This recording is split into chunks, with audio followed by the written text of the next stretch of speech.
महाकुंभ है ये कुंभ महाकुंभ, आओ पधारो रे। पावन प्रयाग की पावन धरती पे कुंभ नहाओ रे। आओ रे, आओ रे, आओ रे, आओ रे। नमस्कार। एक बार फिर आ गए हैं कुछ अन्य जानकारियाँ लेकर जिससे आप वंचित होंगे।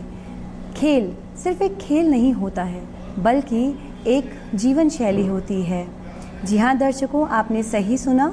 हमारी आज की चर्चा खेल महाकुंभ संवाद संगम पर आधारित है। बिल्कुल। और महाकवि कालिदास ने अपने महाकाव्य कुमार संभवम में कहा कि शरीर माध्यम खलु धर्म साधनम, यानी हमारा शरीर ही एक ऐसा माध्यम है जिससे हम सारे के सारे धर्म के कार्य करते हैं। अगर यही रुग्ण हो गया, यही अनफिट हो गया, तो आखिर हम धर्म के कार्य कैसे कर पाएंगे? यानी बिल्कुल भी नहीं कर पाएंगे। इसलिए शरीर का स्वस्थ होना और शरीर का बिल्कुल तैयार होना धर्म का कार्य करने के लिए बहुत जरूरी है। और शरीर को तैयार रखने के लिए एक जो माध्यम है वो है खेल, सबसे महत्वपूर्ण माध्यम है।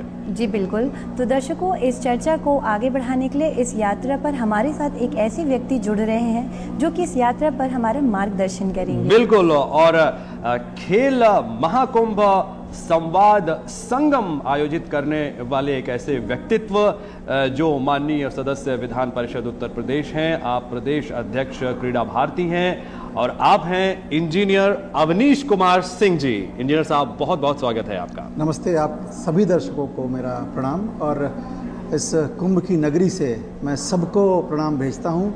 जितना पुण्य मैंने प्राप्त किया है, थोड़ा पुण्य आप सबको भी भेजता हूँ। बिल्कुल जी बिल्कुल। देखिए, इस चर्चा को आगे बढ़ाएं उससे पहले आइए आपको और हमारे दर्शकों को सीधे संगम तट पे लेके चलते हैं।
दृश्य जो हमने देखे सीधे संगम तट से।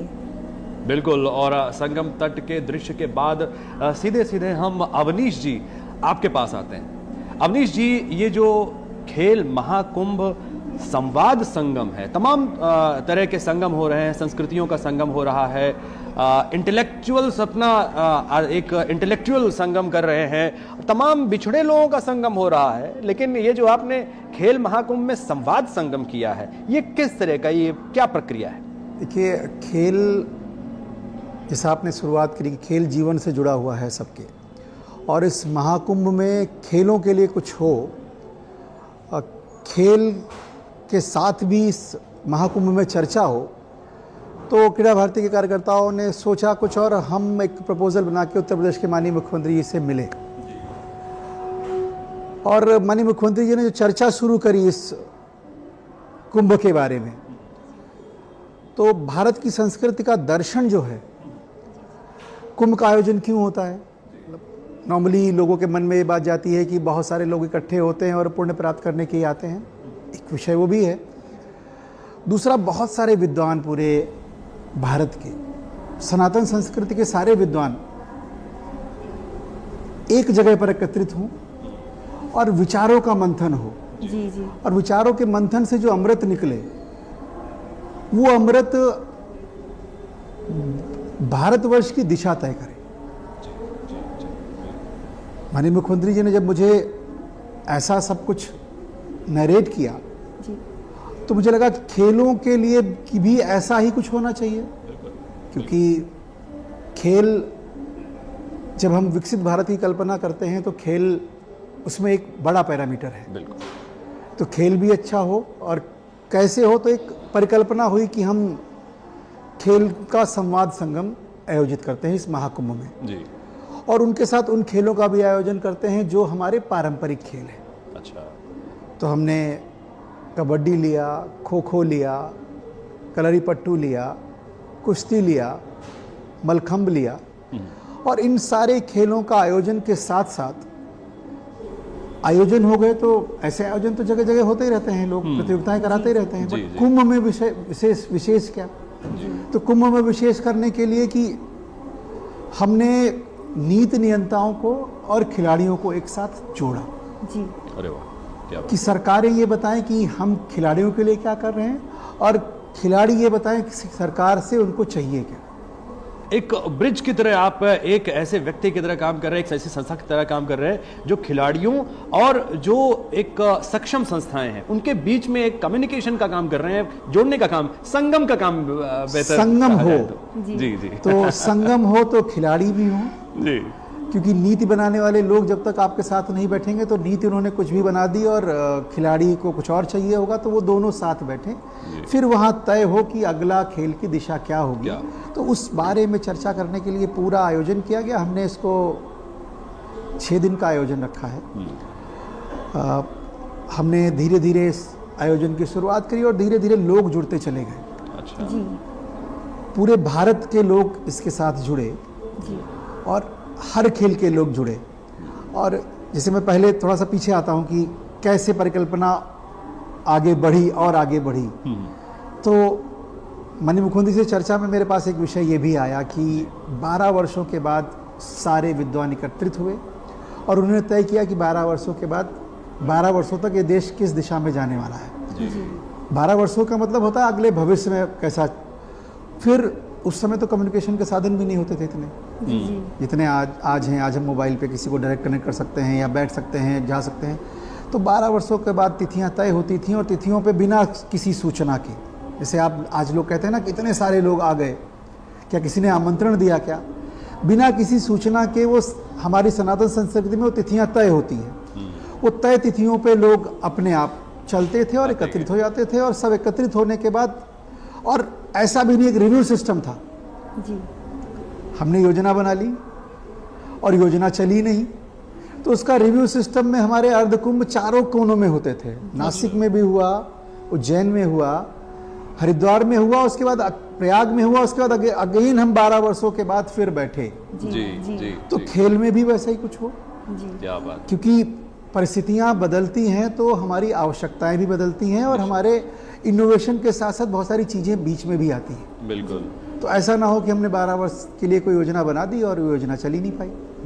तो कितनी, मैं कहता हूँ हमारी सनातन संस्कृति कितनी खूबसूरत है। जी जी जी, बिल्कुल आपने सनातन संस्कृति की बात की, और सनातन संस्कृति का एक बहुत महत्वपूर्ण अंग है हमारा महाकुंभ। और महाकुंभ के जो सबसे महत्वपूर्ण आकर्षण हैं वो हैं हमारे अखाड़े। जी जी। क्यों? जी बिल्कुल।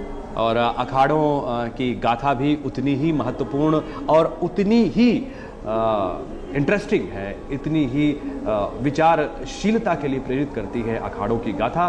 तो आइए लिए चलते हैं आपको अखाड़ों की गाथा की तरफ।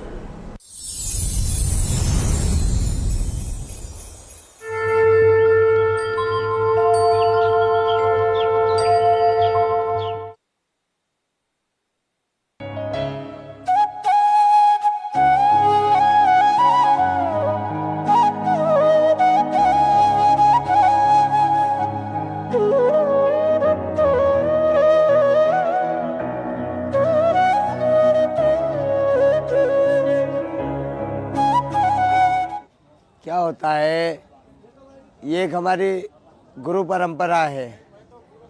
6 साल में अर्ध कुंभ और 12 साल में पूर्ण कुंभ प्रयागराज में लगता है। 6 वर्ष में जो अर्ध कुंभ लगता है उसमें बहुत कम साधु आते हैं, और 12 वर्ष का जो पूर्ण कुंभ लगता है उसमें सभी साधु आते हैं। तो साधु जो आपको दिख रहे हैं, कोई साधु अपने भ्रमण पे निकल जाता है, भारत भ्रमण करता है, कोई नर्मदा परिक्रमा करता है, कोई कैलाश की यात्रा पे निकल जाता है।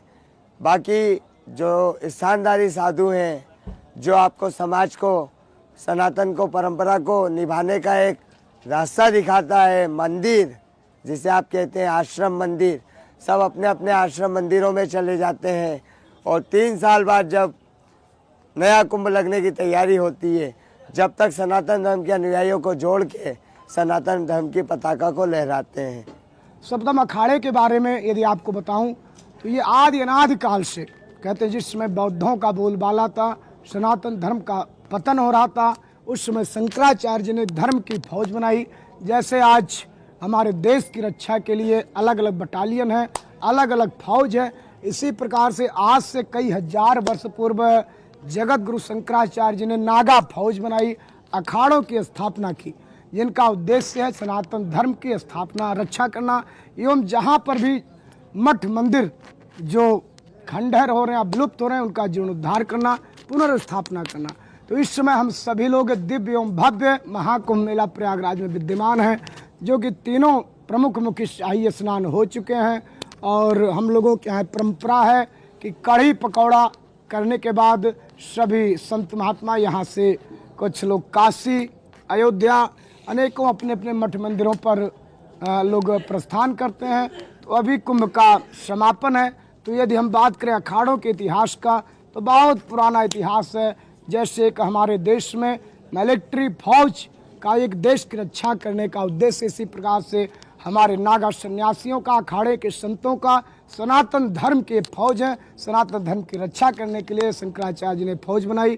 तो आप सभी को बहुत बहुत साधुवाद, बहुत बहुत धन्यवाद। की पावन धरती पे कुंभ नहाओ रे, आओ रे, आओ रे, आओ रे, आओ रे। जी हाँ, तो अभी आप देख रहे थे अखाड़ों की गाथा, और आपने देखा कि किस तरह से हमारे जो अखाड़े हैं वो न केवल आध्यात्म की साधना कर रहे हैं, तपस्या कर रहे हैं, बल्कि समाज में भी अपना पूरा का पूरा योगदान दे रहे हैं। और समाज में जो व्यक्ति इस समय खेलों के माध्यम से समाज को सुधारने और सही दिशा देने का काम कर रहे हैं, वो है इंजीनियर अवनीश कुमार सिंह जी, जो आज हमारे साथ है। अवनीश जी, अगला सवाल आपसे करना चाहेंगी। जी बिल्कुल, देखिए इस चर्चा को आगे बढ़ाते हैं। तो आपने जैसे कि शुरुआत में कहा था, बहुत बढ़िया बात बताई है। इसी के साथ हम चाहेंगे कि आप हमारे दर्शकों को बताएं कि खेल महाकुंभ संवाद संगम का महत्व क्या है और यह कब से कब तक आयोजित किया जा रहा है। महत्व तो मैं कहूँ तो खिलाड़ियों के लिए, और भारत के खेल के भविष्य के लिए ये संवाद संगम एक अहम कड़ी साबित होने वाला है जी।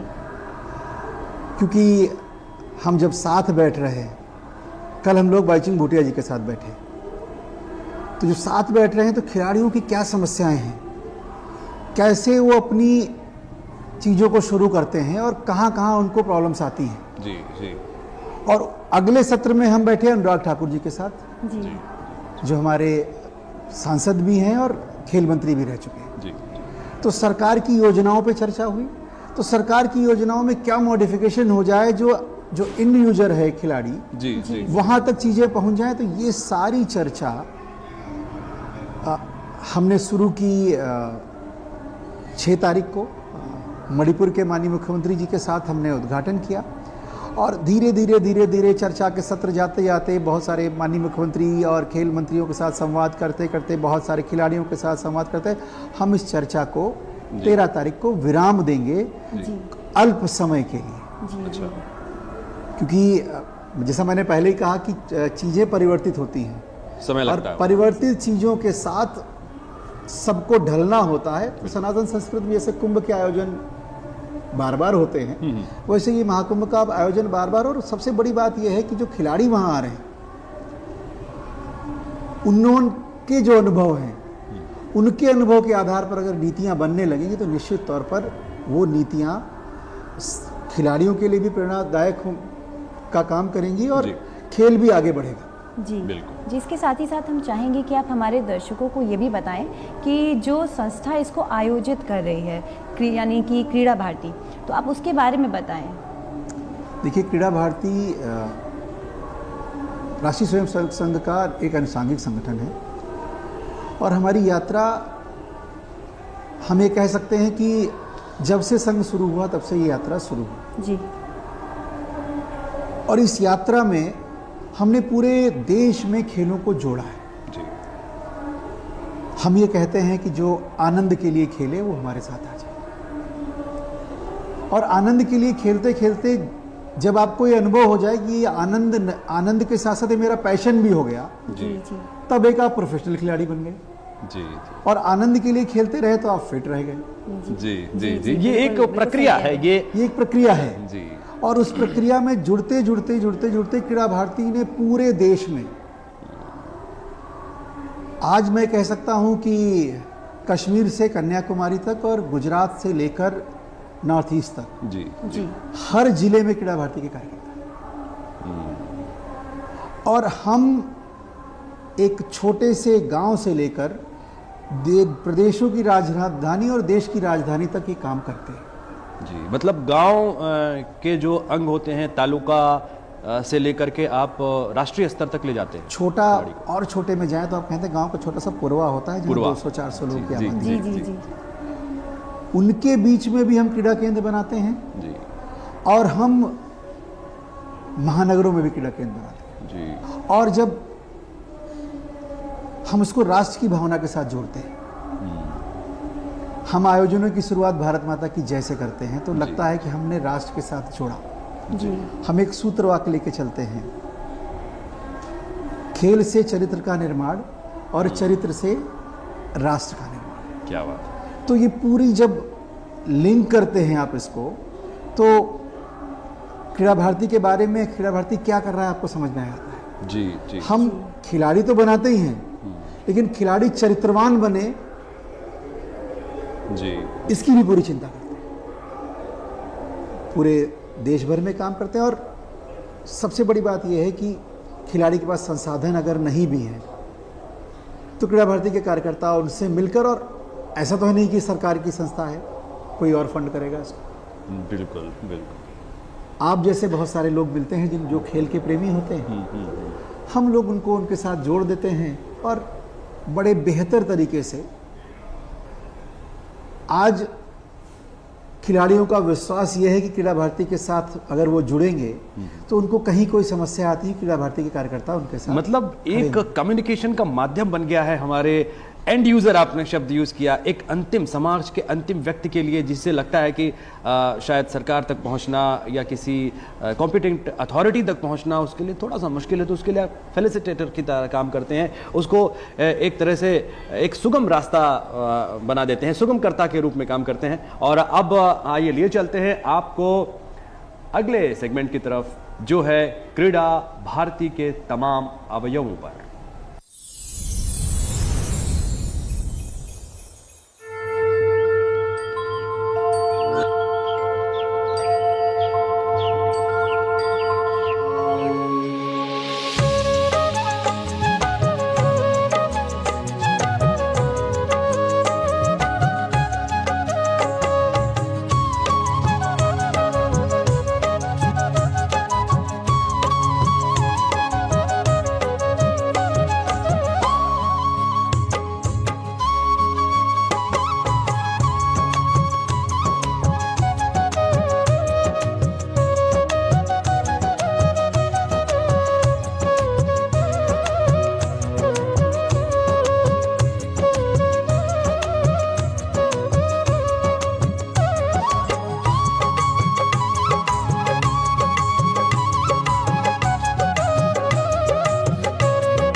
तो आपने देखा कि किस तरह से क्रीड़ा भारती तमाम खिलाड़ियों के लिए, साथ में उनकी क्षमता संवर्धन के लिए, उनको सुगमकर्ता के रूप में, एक ऐसे व्यक्ति के रूप में जो खिलाड़ियों के तमाम क्वेरीज को, तमाम शंकाओं को समाप्त करते हुए उन्हें उचित प्लेटफॉर्म तक ले जाते हैं और साथ में उन्हें तैयारी भी कराते हैं।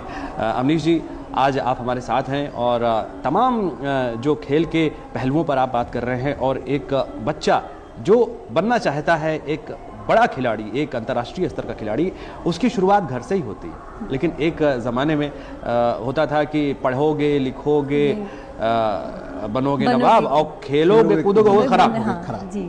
आज अवधारणा अमनीश जी बदली है, कैसे बदली है और रूपांतरण कहाँ तक पहुँचा है?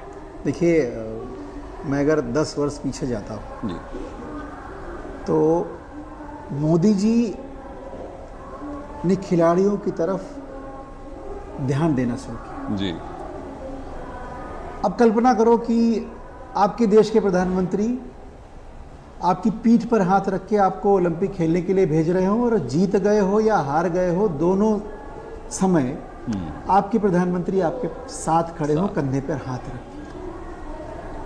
वो बदलाव का अनुभव खिलाड़ियों ने किया है, और जब बदलाव का अनुभव खिलाड़ियों ने किया तो खिलाड़ी आगे चले। एक और चर्चा मैं करता हूं, जैसे उत्तर प्रदेश के हमारे मुख्यमंत्री जी ने अभी जब हमारे प्लेयर्स ओलंपिक जीत के आए, मेडल जीत के आए, तो उनको 6 करोड़ तक की धनराशि प्रदान की गई। जी, नौकरी तो सब प्लस में है। जी, जी, मैं पूछता हूं, लोगों से चर्चा करता हूं कि सरकारी नौकरी या कोई भी प्राइवेट नौकरी करते करते जब आप रिटायर होते हैं, तो मुझे लगता है उस समय तक आते आते शायद बहुत अच्छी नौकरी रही हो तो 6-7 करोड़ रुपए आपके पास हो। जी, जी, लेकिन आपने कोई गेम अच्छा खेला, नौकरी तो आपको मिली, जी, लेकिन उसके साथ साथ आपको एक ऐसा अमाउंट मिला जिससे आपका जीवन स्तर एकदम से बदल गया, आगे बेहतर हो बदल गया। गया, जी, बेहतर। तो वो जो वाक्य आप अभी कह रहे हैं कि पढ़ोगे लिखोगे तो बनोगे नवाब, और खेलोगे कूदोगे तो बनोगे नवाबों के नवाब। क्या बात, जी। बहुत सुंदर। तो ये परिवर्तन सरकारें लेकर आई हैं, जी, जी, खिलाड़ियों पर फोकस किया है, आज खेल के इंफ्रास्ट्रक्चर पर सुधार हो रहा है। जी। मैं सीधा अगला सवाल आपसे पूछना चाहूँगा कि कौन कौन से ऐसे खेल हैं जिन्हें आप गति दे रहे हैं आगे तक ले जाने? देखिए, इस हमारे संवाद संगम की जो पूरी परिकल्पना है, उसमें हमने जो इंडिजिनियस खेल हैं हमारे भारत के, उन सब पे फोकस किया है। केरल से कलरीपट्टू से लेकर हरियाणा के गटका तक जी, हमने कोई भी ऐसा छोटा खेल नहीं छोड़ा है जो जिसका प्रदर्शन यहाँ खेल महाकुंभ में ना हो। जी, जी, लोग आते हैं, अपने खेलों के प्रदर्शन करते हैं, और उसके साथ साथ खेल विलुप्त क्यों हो गए? मैंने और आपने कोई खेल खेला और उसके नियमों को हमने लिपिबद्ध नहीं किया, कैसे पुरस्कार दिया जाएगा ये लिपिबद्ध नहीं है। जी। कैसे जीतेंगे ये नहीं पता है। हम आप जानते हैं क्योंकि हम आप खेल रहे हैं, खेला है, लेकिन उसको डॉक्यूमेंटेशन नहीं हुआ। तो उन सारे खेलों का डॉक्यूमेंटेशन हो जाए। खेल संवाद संगम इसके लिए भी काम कर रहा है। जी, बहुत बढ़िया। हमारे कौन कौन से पारंपरिक खेल कैसे आगे बढ़ सकते हैं। जी, जी, जी। जी, जी अवनीश जी, देखिए ये चर्चा तो हमारी चलती रहेगी, हमारा आज का विषय ही खेल पे आधारित है। लेकिन उससे पहले अब हम महाकुंभ क्षेत्र पे हैं, और महाकुंभ में श्रद्धालु के बारे में ना बात की जाए ये तो अधूरी रहेगी हमारी बात। तो आइए आपको सुनाते हैं श्रद्धालुओं की श्रद्धा।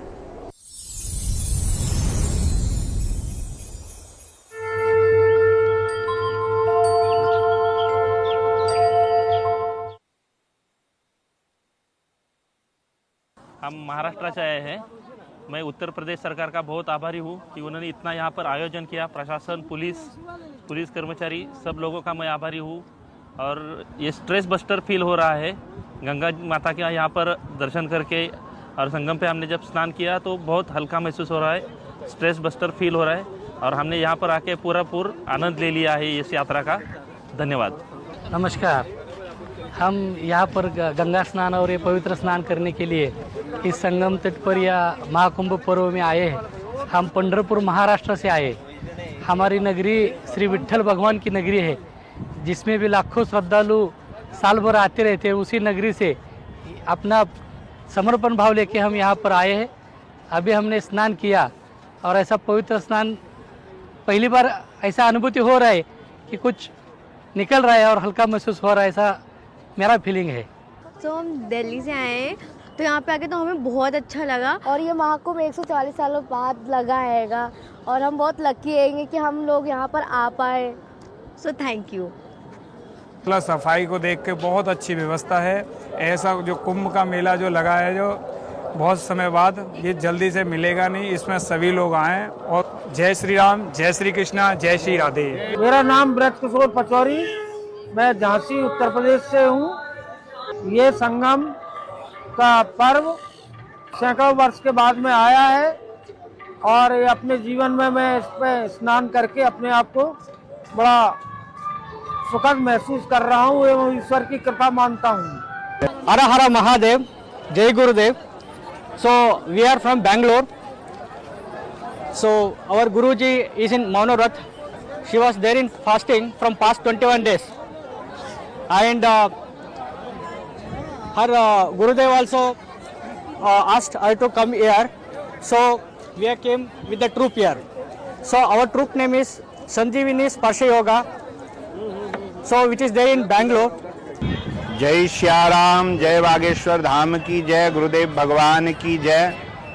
जिस प्रकार आज प्रयागराज में हम लोग मुंबई से सत्य संस्कृति चैरिटेबल ट्रस्ट से यहाँ पर आए, लगभग हम 100 लोग लगभग यहाँ पर आए हैं और यहाँ पर जो हमने देखा अध्यात्म के प्रति और प्रयागराज में स्नान करने के प्रति जो श्रद्धालुओं की उत्सुकता है और 144 साल बाद जो इस महाकुंभ में जो आ रहा है, वो बड़े भक्ति भाव से यहाँ पर बड़े आनंद से जो है, इस आनंद के साथ वो इस त्रिवेणी में डुबकी ले रहा है और जन्म जन्मांतर का फल प्राप्त कर रहा है। जी नमस्कार, मैं प्रवीण कुमार श्रीवास्तव, लुधियाना, पंजाब से। हम लोग जो है आस्था के इस महापर्व महाकुंभ में जो है आए हैं। हमारा सौभाग्य है 144 साल बाद ये कुंभ जो है हमारी जनरेशन को देखने के लिए मिला है। और जो है सबसे ज्यादा जो है हम ये जो अपना सेंट्रल गवर्नमेंट है, मोदी सरकार और योगी सरकार जो स्टेट गवर्नमेंट है, उनका बहुत बहुत हार्दिक धन्यवाद करते हैं कि इतने लोगों को जो है इतने बेहतरीन रूप से मेंटेन किया हुआ है। गंगा मैया और संगम मैया की इतनी शक्ति थी, उन्होंने जो है अपने दर पे बुलाया और हमने आगे यहाँ पे महसूस किया कि बहुत ही अच्छा प्रबंध है सरकार और प्रशासन के द्वारा। इतनी ज्यादा मतलब कि जो है मेंटेन किया हुआ है कि आम पब्लिक अगर थोड़ा सा कोऑपरेट करे तो उनको किसी भी तरह की दिक्कत नहीं आने वाली है। अगर इक्का दुक्का अगर समस्याओं को छोड़ दें, जैसे मौनी अमावस में जो है एक बहुत ही ज्यादा दुर्लभ घटना हुई, उसके अलावा जो है कुंभ जो है बहुत ही ज्यादा मतलब कि सक्सेसफुल रहा और धन्यवाद। की पावन धरती पे कुंभ नहाओ रे,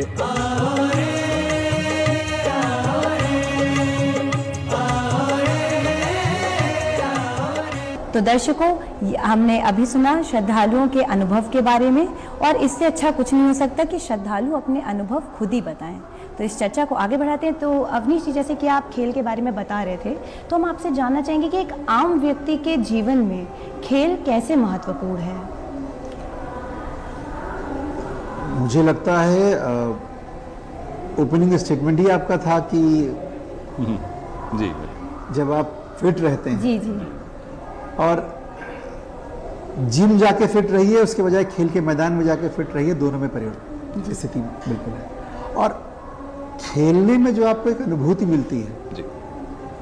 जब आप जीतते या हारते हैं, जब जीतते हैं तो उत्साह होता है और जब हारते हैं तो सीख होती है, अनुभव मिलता है। जी अनुभव जी मिलता बिल्कुल है। तो खिलाड़ी हर तरह से, कबड्डी का छोटा सा उदाहरण लेकर चलता हूँ जी। गीता सुना है जी जी, सबने सुना होगा, आत्मा अमर है, उसका उदाहरण जो देखने को मिलता है वो कबड्डी में मिलता है। अच्छा जी।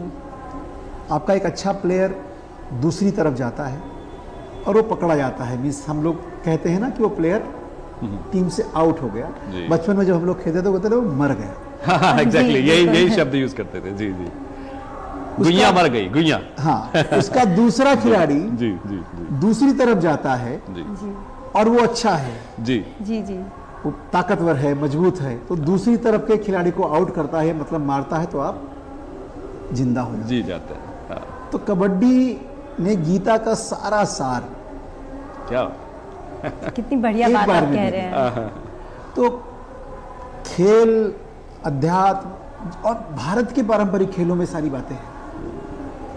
जी जी जी आपने कभी मलखंब करते हुए बच्चों को देखा होगा। जी उनकी बॉडी की फ्लेक्सिबिलिटी, उनकी क्षमता, उस सब का टेस्ट करता है मलखंब। लेकिन हम उस मलखंब को अभी तक ओलंपिक तक नहीं ले जा पाए। अमनीश जी, क्या चैलेंज है? मैं इंटरप्ट कर रहा हूं आपको। मलखंब की आपने बात करी, कबड्डी की आपने बात की, लेकिन कहीं ना कहीं जो मुख्य धारा के खेल हैं उसमें अभी ये जितने भी हमारे इंडिजिनस स्पोर्ट्स हैं वो कहीं ना कहीं पीछे हैं। कहाँ आपको लगता है, कहाँ कहीं कुछ खाली सा रह गया है, कहाँ गैप रह गया है? देखिए, सबसे बड़ी बात तो ये है ना कि समाज जब ऑप्ट करता है चीज़ों को, जी तभी चीज़ें आगे बढ़ती हैं। जी और हमारी इतने लंबे वर्षों की गुलामी ने, और उसके बाद मैं ये कह सकता हूं दावे के साथ, उसके बाद की सरकारों ने जी उसी पैटर्न को चालू रखा। जी मुझे विश्वास ही नहीं आया यार, मेरा खेल अच्छा है, मेरे खेल में क्या खूबियां हैं किसी ने बताया ही नहीं आपको। खो खो धीरे धीरे वो गति प्राप्त कर रहा है। जी आज हमने खो खो का अंतर्राष्ट्रीय आयोजन किए हैं जी और उन अंतर्राष्ट्रीय आयोजनों में इंडिया चैंपियन बन के निकला है। जी जी तो कल्पना करो जब एक खेल ओलंपिक में जाएगा और अलग अलग कैटेगरी में होगा तो हमारे पास 25-30 मेडल वैसे ही आ जाएंगे। बिल्कुल बिल्कुल बिल्कुल।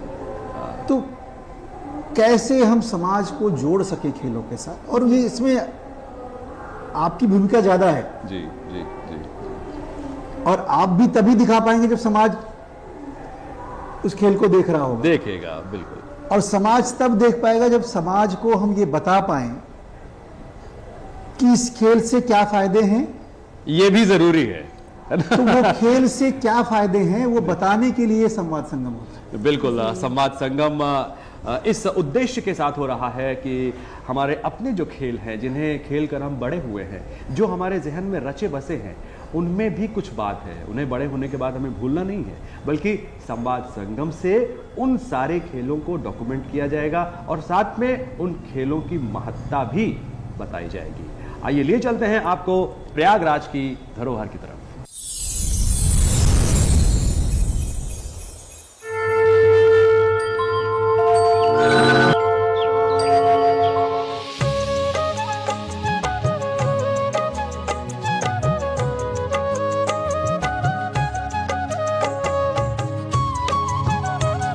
प्रयागराज में स्थित देवी देवताओं के मंदिर भी मानो जागृत होकर अपनी भूमि पर आए श्रद्धालुओं पर प्रेम आशीष बरसा रहे हैं।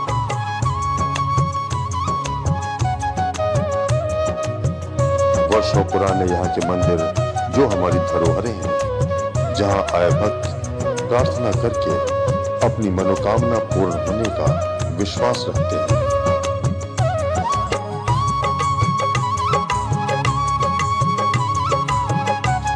राम जानकी मंदिर, गंगा के तट पर स्थित यह मंदिर पुरातन काल की विशिष्ट पहचान के साथ इतने वर्षों बाद भी अपने गौरव से प्रकाशित हो रहा है।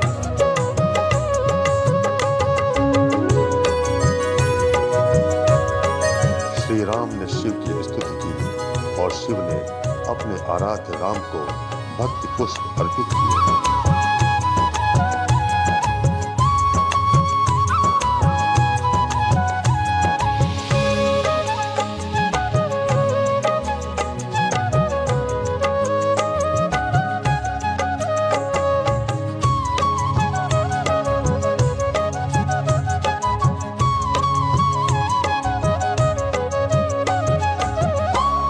शिव की भक्ति, शिव का पूजन भक्त को कभी निराश नहीं करता, यदि भक्ति में नियम, संयम और विधान हो।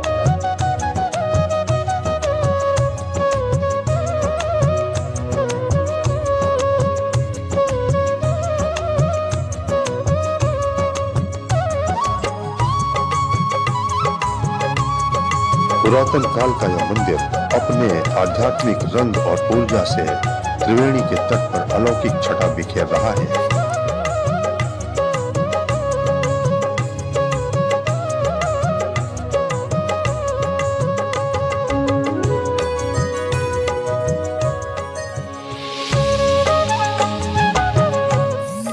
इसी क्षेत्र में ललितेश्वर महादेव जी का मंदिर है। श्री ललितेश्वर महादेव जी मां आलोक शंकरी जी के भैरव हैं। यह स्वयंभू शिवलिंग हैं। माता जी के अंगों की रक्षा के लिए भगवान यहाँ साक्षात विराजमान हैं। प्रतिवर्ष शिवरात्रि में शिवलिंग में वृद्धि होती है, ऐसी मान्यता है। इनकी आराधना एवं रुद्राभिषेक करने से सभी मनोकामनाएं शीघ्र पूरी होती हैं और सभी कष्टों से मुक्ति मिलती है।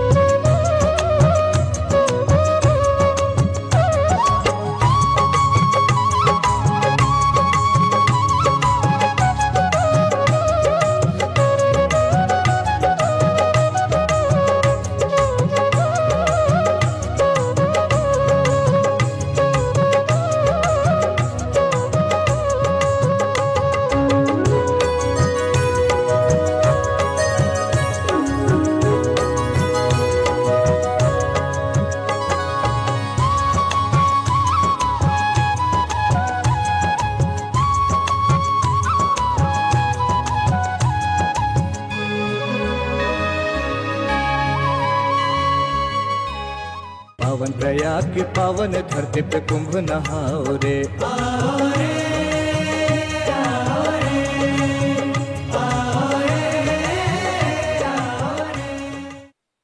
तो ये थी प्रयागराज की धरोहर, और निश्चित रूप से खेल भी हमारे धरोहर हैं। वो सारे खेल हमारे धरोहर हैं जिन्हें हमने बचपन में खेला है, चाहे वो गिल्ली डंडा हो, कबड्डी हो, मलखंब हो या पकड़म पकड़ाई हो। सारे के सारे खेल हमारे जहन में रचे बसे हैं। और अवनीश जी इस समय हमारे साथ हैं जो खेल महाकुंभ संवाद संगम आयोजित करा रहे हैं। अवनीश जी, ये केवल संवाद का ही माध्यम है या कोई डिमॉन्स्ट्रेशन के लिए किसी खेल या कोई खिलाड़ी आता है तो क्या कुछ ऐसा भी व्यवस्था है कि जिससे वो कुछ दोनों एग्जैक्टली? हाँ, दोनों है। मैंने कहा ना कि हम वहाँ आयोजन कर रहे हैं। जी जी। हमने कबड्डी का आयोजन किया, खो खो का आयोजन शुरू हो रहा है आज। अच्छा।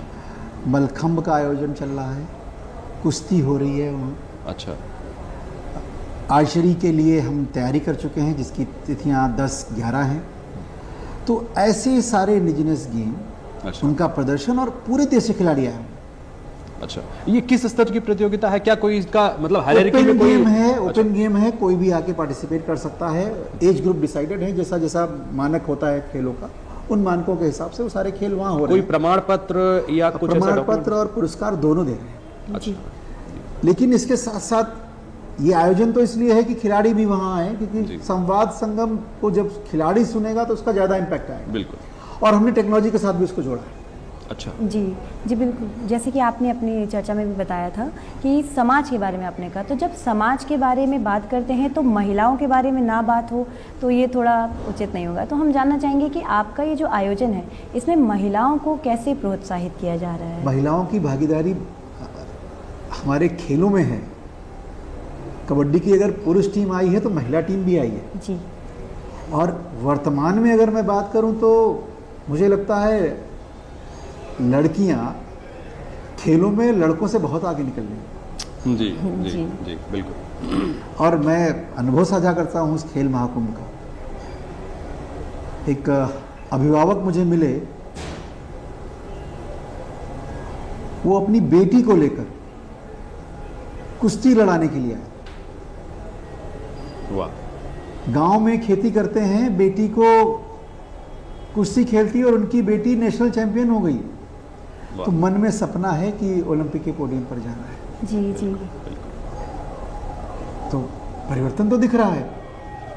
क्रीड़ा भारती गांव के किसी टैलेंटेड बच्चे को नर्चर करते हुए ओलंपिक तक के पोडियम तक ले जाने का सफर, जो प्रधानमंत्री जी का सपना है जी, उसमें बहुत सारी स्कीम्स हैं की चर्चा होती होगी, लोग सुनते होंगे। टॉप से लेके अनेकों अनेक स्कीम सरकार ने लॉन्च की है। हाँ। अभी नीरज चोपड़ा जी का नाम सुर्खियों में है। बिल्कुल है, वो हीरो हैं देश के। और उनकी ट्रेनिंग पेरिस में हो रही है।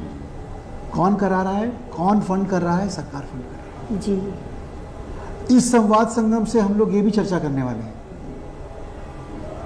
कि 2036 का ओलंपिक जब प्रधानमंत्री जी ने होस्ट करने का सोचा है जी, देश को तैयार होना पड़ेगा, जी, प्रदेश को तैयार होना पड़ेगा।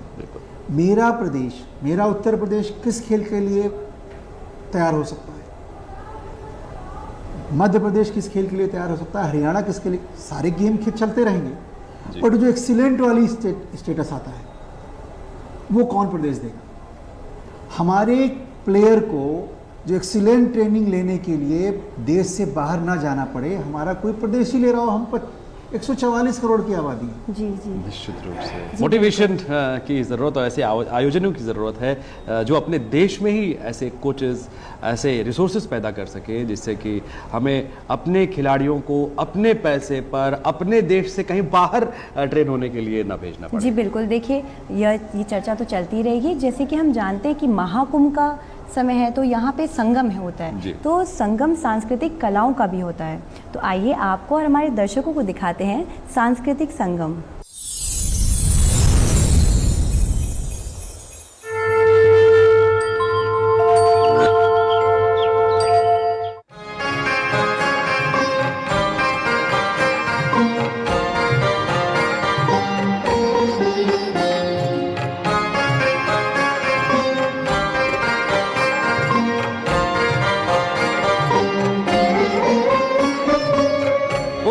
वाटिका देखूं जाए, जहाँ बसंत रे तो अत ही सुहाई।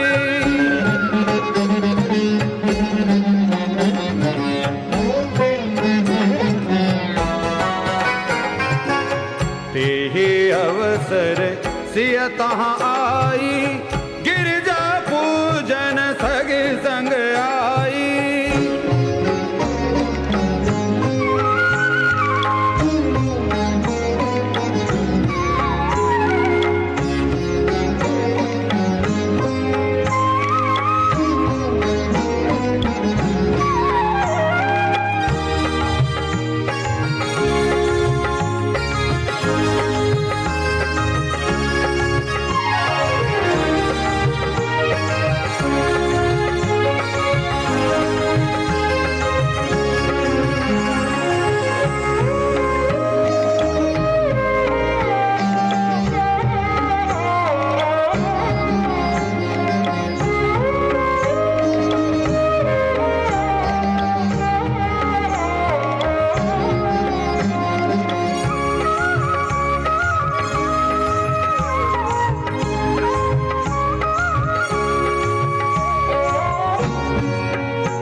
वचन न आवा।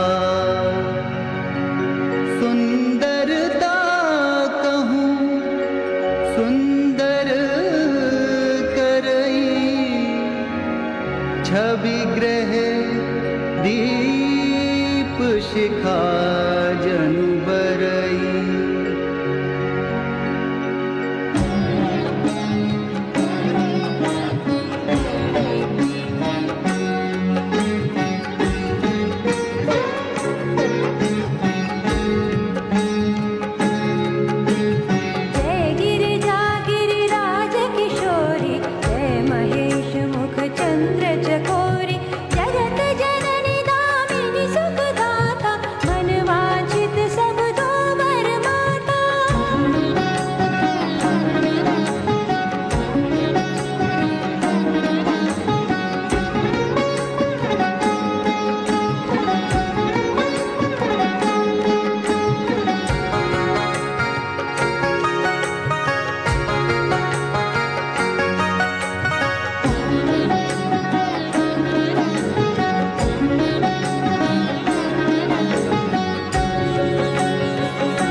पावन प्रयाग की पावन धरती पे कुंभ नहाओ रे।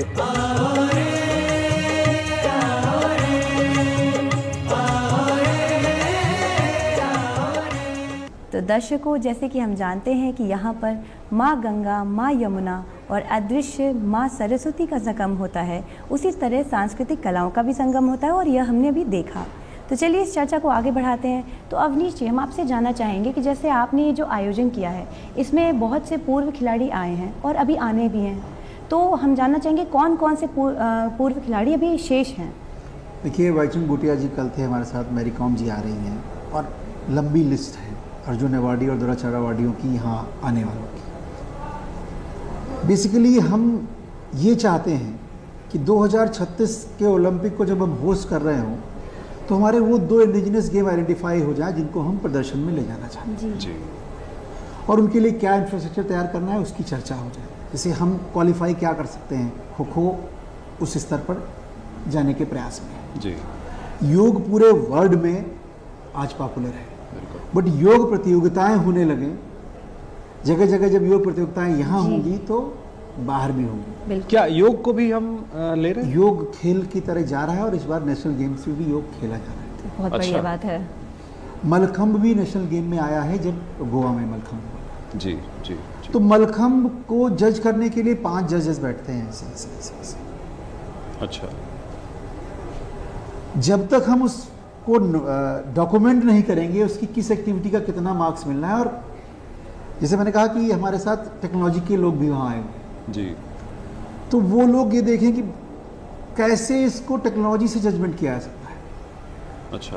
क्रिकेट में तो जजमेंट करते करते आप DRS तक आ गए, सेकंड व्यू पता नहीं कहाँ रेफरल होना शुरू हो गया। बिल्कुल ठीक है।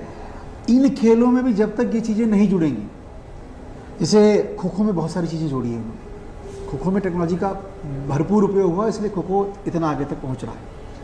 ऐसे ही इन सारे इंडिजिनस स्पोर्ट्स में भी टेक्नोलॉजी का उपयोग हो जाए, और वो जो हम सब भारतीय सपना देखते हैं कि जब ओलंपिक हो तो ऊपर के कम से कम 2-3 देशों में तो हमारे देश का नाम आ ही जाए। प्रधानमंत्री जी ने और पूरी सरकार ने मेहनत करके, हम भारतीयों ने मेहनत करके जो अपनी इकोनॉमिक कंडीशन थी उसको सुधारा है। जी जी। हम वर्ल्ड के 5वें देश तक पहुंच गए। तो कहाँ से हमने शुरू किया था और कहाँ तक हमको जाना है, ये इस संवाद संगम से तय हो। जाने का क्रीड़ा भारती सोचती है हर व्यक्ति फिट रहे,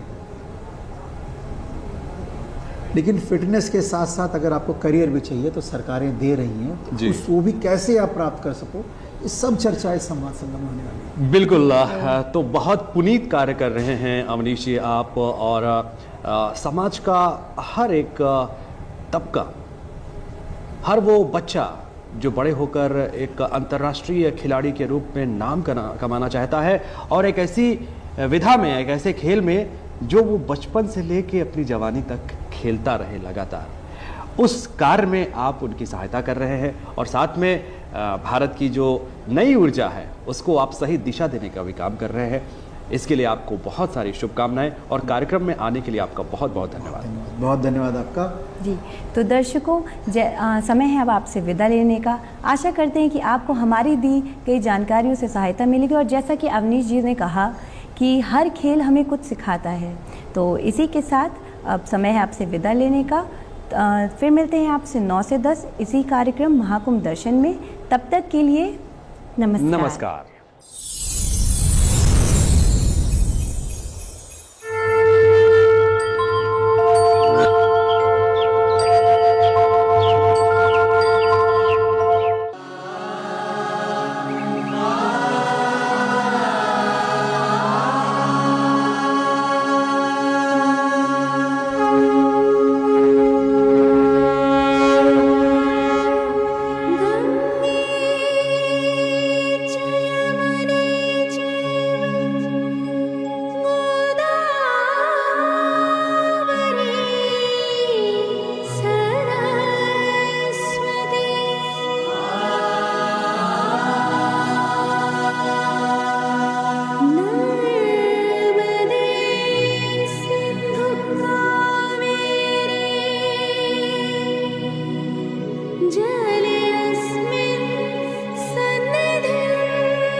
महाकुंभ है ये कुंभ महाकुंभ, आओ पधारो रे।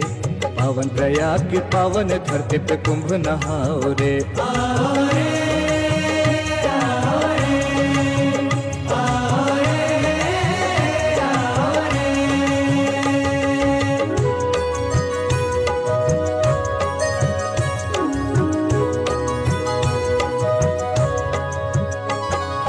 हरिद्वार नासिक प्रयाग महाकाल के धाम में, चार जगह अमृत कुंभ छलका देवासुर संग्राम में।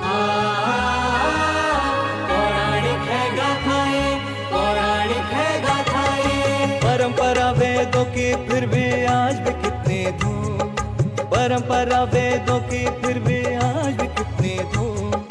कुंभ स्नान करो माँ गंगे के चरणों को चूम, गंगे के चरणों को चूम, माई के चरणों को चूम। आओ रे, आओ रे, आओ रे, आओ रे।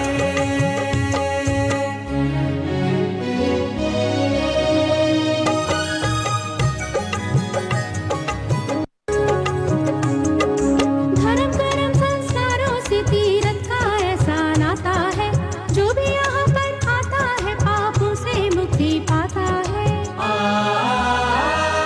सदगति की है दाताएं, सदगति की है दाताएं। ऋषि मुनि योगी संतों के चरण पखारो रे, ऋषि मुनि योगी संतों के चरण पखारो रे।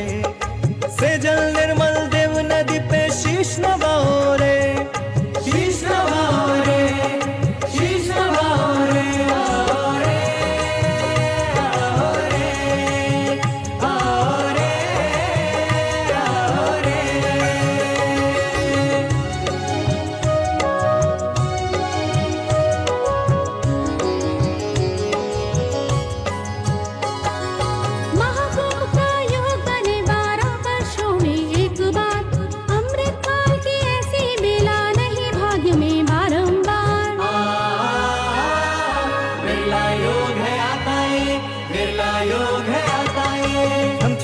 नाचो लहरों के संग झूमो गाओ रे, छम छम नाचो लहरों के संग झूमो गाओ रे।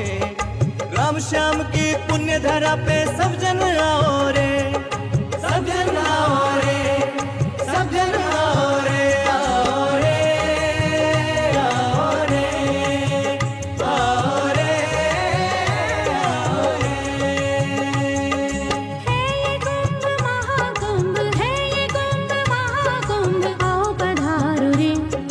पावन प्रयाग की पावन धरती पे कुंभ नहाओ रे, पावन प्रयाग की पावन धरती पे कुंभ नहाओ रे, पावन प्रयाग की पावन धरती पे कुंभ नहाओ रे। हर हर गंगे, हर हर गंगे, हर हर गंगे, हर हर गंगे, हर हर गंगे, हर हर गंगे, हर हर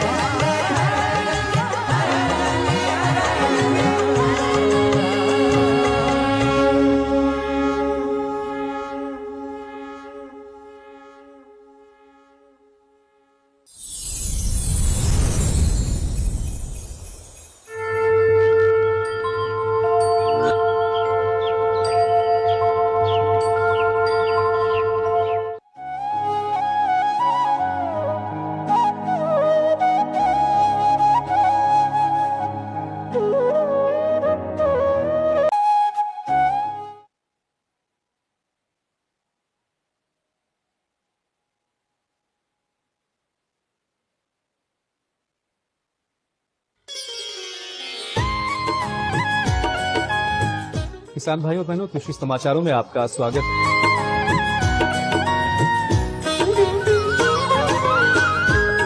डॉक्टर साहब आए हुए हैं आपके प्रश्न के समाधान के लिए।